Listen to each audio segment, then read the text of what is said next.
Hello and welcome back, watch lovers. Over the years, Seiko has produced thousands of different models of watches. They usually come with dry and obscure reference numbers as their name, such as SKX007 and SNG015, that are not easy to remember. However, certain models have become popular amongst fans, and they have given them more affectionate monikers or nicknames for these watches.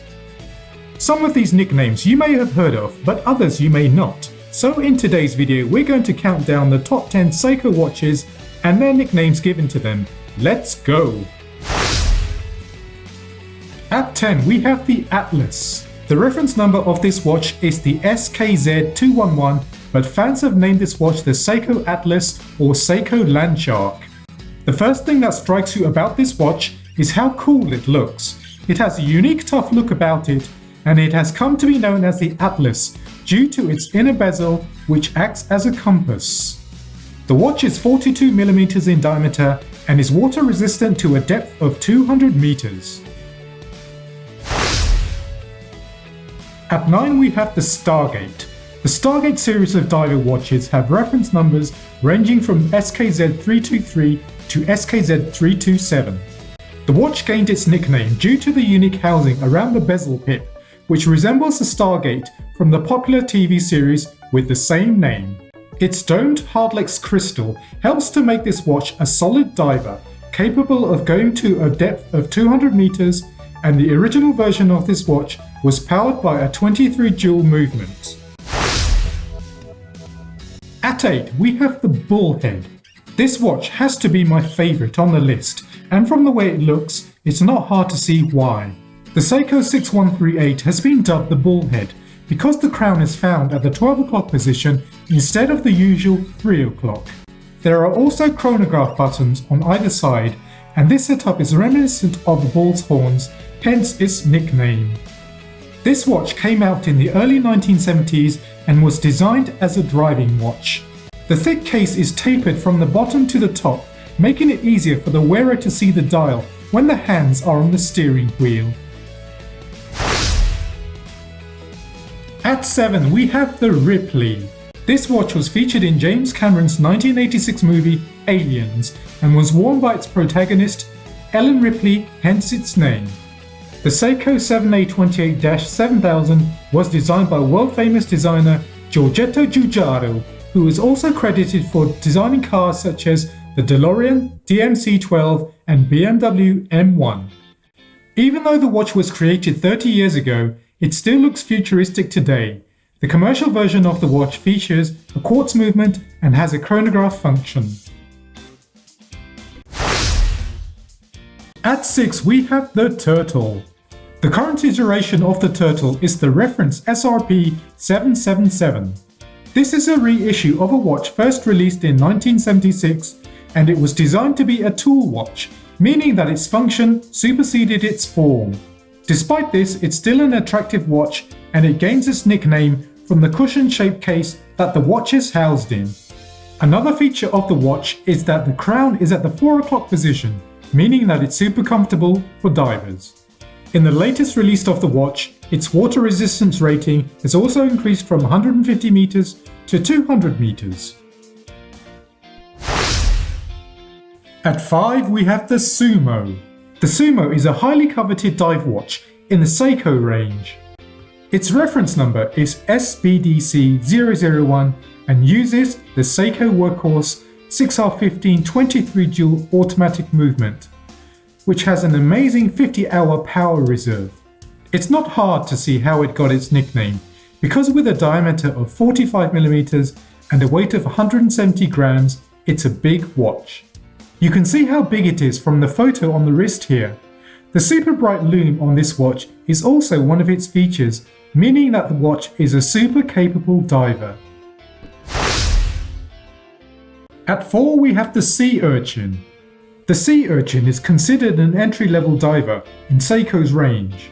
The black dial version shown here has a reference number of SNZF17K1 and is part of Seiko 5 range, which means that there's an emphasis on value over features. The features that they've cut back on though you're not going to notice at first glance, because it is still a stylish watch. For instance, it's only water resistant to 100 meters, which, to be fair, is way deeper than most people will take it. The watch gets its nickname because the minute markers on the beveled inner chapter ring appear to extend into the markings on the bezel ring, making it look like the legs on a sea urchin. At 3 we have the Monster. Of all the Seiko watches with nicknames, the Monster is the one name that most people will have heard of. This watch was launched in 2000, relatively recently in watch model terms, but it has become legendary during the short time that it's been around. There's no denying that its looks are divisive and unsubtle, but it has won a legion of fans due to its rugged construction and build quality. The Monster is now in its third generation, and during the 20 years that it's been around, there have been many variations and special editions, but one of the most popular is the Orange Monster, which has a reference number of SKX781. The Monster gets its nickname from its jagged bezel and its dial markings which look like teeth, and it's water resistant to 200 meters. The Monster is also famous for having one of the brightest and longest lasting looms in the Seiko watch range. At 2 we have the Tuna. This watch was originally released in 1975 as a watch for professional saturation divers. Saturation divers are those that dive to great depths for their living, and so they need an extra sturdy watch that can withstand the extreme pressures at great depths.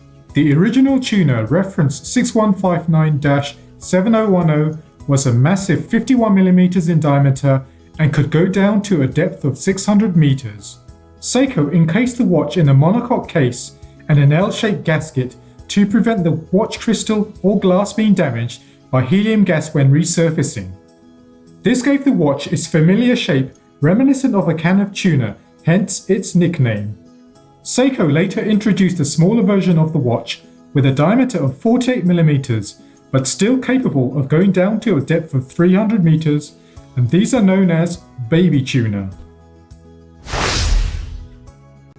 And so we've reached the number 1 position on the list, but before I tell you what that is, I'd like to mention a couple of watches that didn't quite make it onto the list. The first is the Arnie. The H558-5009 was so beloved by Arnold Schwarzenegger that he wore it in 5 of his movies, from Predator to Twins. The second watch that didn't make it onto the list is the Pogue. This watch is so called because it was worn and used by Colonel William Pogue on the Skylab 4 mission in 1973. The Seiko 6139-6002 is believed to be the first automatic in space because it wasn't officially a NASA-issued piece of kit. The Omegas that NASA issued around the time were manual wind watches. So back to the list, and let's have a summary of the countdown from 10 to 9. At 10 is the Atlas. At 9, Stargate. At 8, the Bullhead. At 7, the Ripley. At 6, the Turtle. At 5, the Sumo. At 4, the Sea Urchin. At 3, it's the Monster. At 2, it's the Tuna.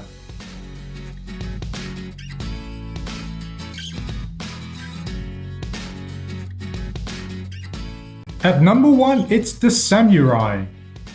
The original version of the Samurai with a reference number of SBDA003 was only sold for a short few years between 2004 and 2008 and was available in either titanium or steel. The titanium cased version was particularly light and weighed in at under 120 grams. In the intervening years, the watch gained a cult following amongst Seiko fans, and due to its scarcity, prices grew on the vintage market. The first generation of the watch had hands that were reminiscent of a samurai warrior's sword, plus the sharp angles on the corners of the case and its knurled crown have earned the watch its nickname. Fast forward to 2017 and the watch was reissued during that year due to popular demand. The watch retains the design cues from the original, but its second hand and hour markers on the dial have been redesigned. That's it for now folks, I hope you liked the video. Press the like button if you did. No need to smash it, just a gentle tap will do. Let me know if you think that a particular watch should have been included in the list if it wasn't.